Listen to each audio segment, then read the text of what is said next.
Assalamu alaikum wa rahmatullah. Zaki Saab, as vibrant as always. We just came back from the land of Africa. We've seen in Ghana, we have seen in Nigeria, mashallah, brothers and sisters gathered together to watch the live proceedings of Jalsa Salana. As we anticipate the final and concluding session, we'll now shift gears. We just landed in the UK, but we'll go back to the United States, where I currently live, and I have my two brothers here who are also converts to Islam Ahmadiyyat, albeit many years ago, but we want to make it relevant. On my immediate left is Ali Murtaza Sahib, who is coming from New York. Yes. He's a New Yorker, probably one of the most famous cities in the world. It is. And right next to him is Rafiq Friend Sahib, who is coming from Philadelphia, a native of Philadelphia.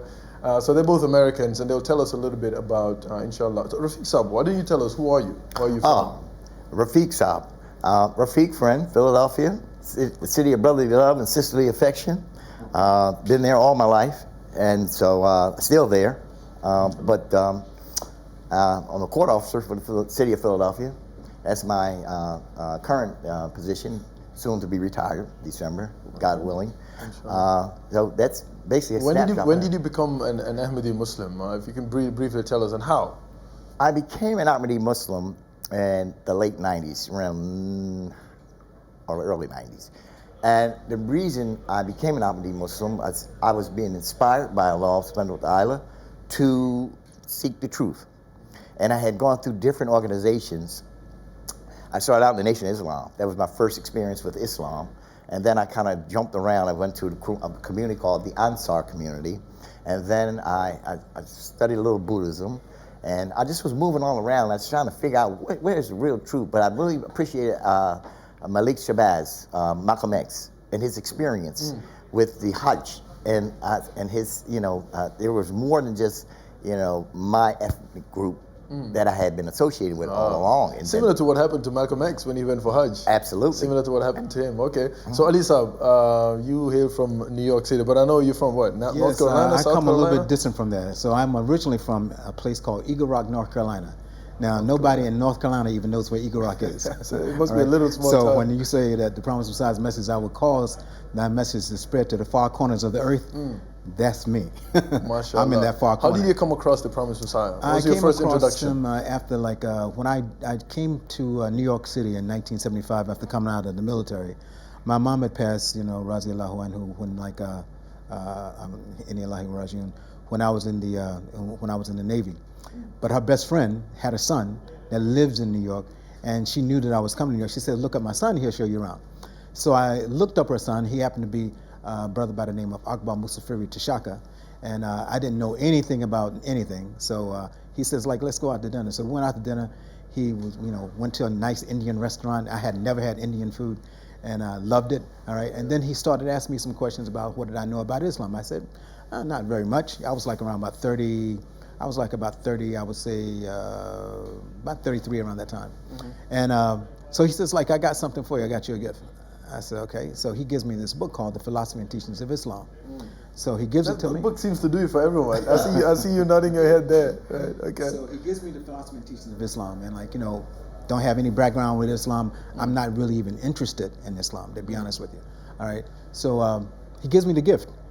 I bring it home. All right. I don't read it right away.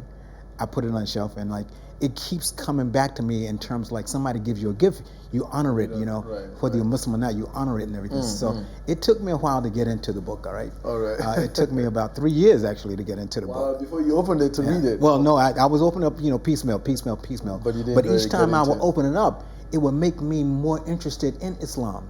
So I would go and find any kind of book that I could find on Islam.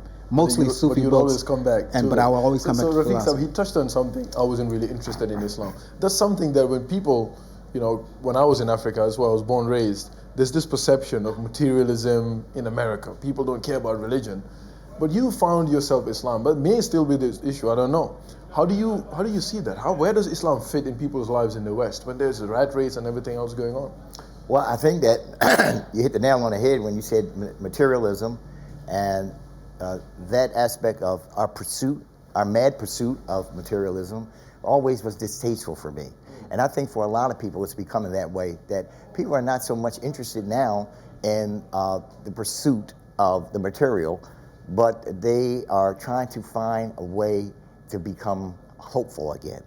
And so for me, you know, being a Muslim, a lot of years before I accepted the Ahmadiyya version of Islam, I was like everybody else.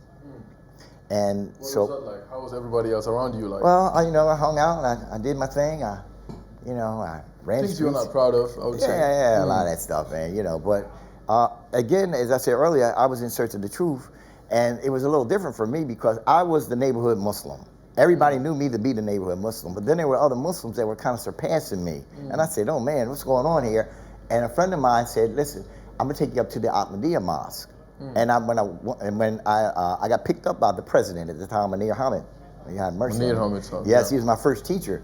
And so, you know, his spirit was so good, it was so relaxing and calm that I said, he's a different kind of guy. But when he told me he was the president, and I'm saying the president picked me up off a corner where I was a vendor, and took me to the mosque and talked really sweetly to me, and then he handed me the philosophy and teachings of Islam. And he said, read this book. And I, unlike him, my dear brother Ali Muntazar, I started reading it right away.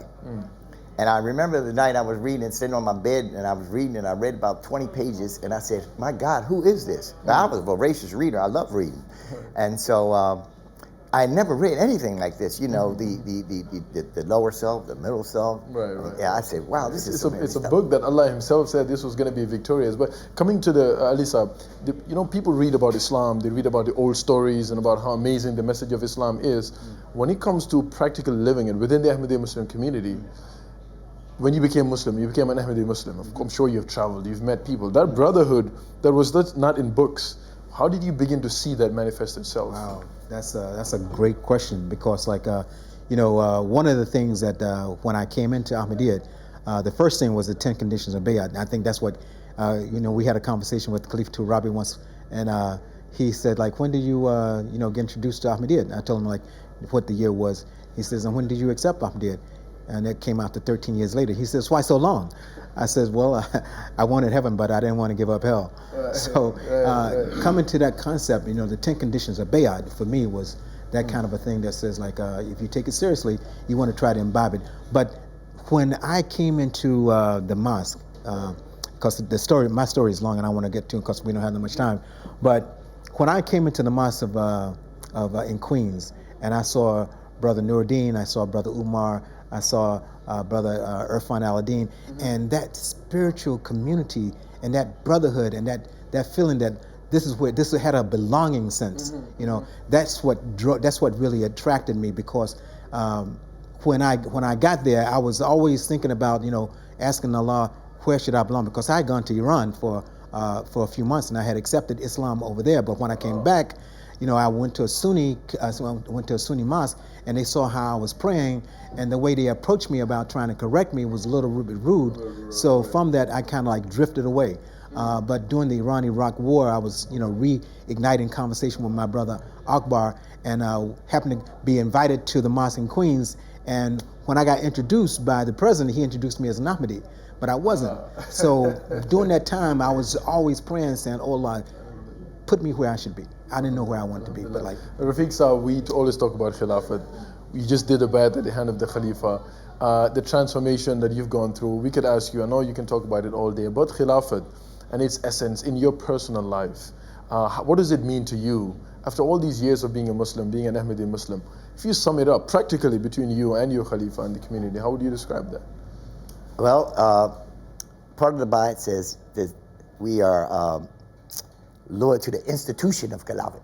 And that's what it is to me. It's an institution. And because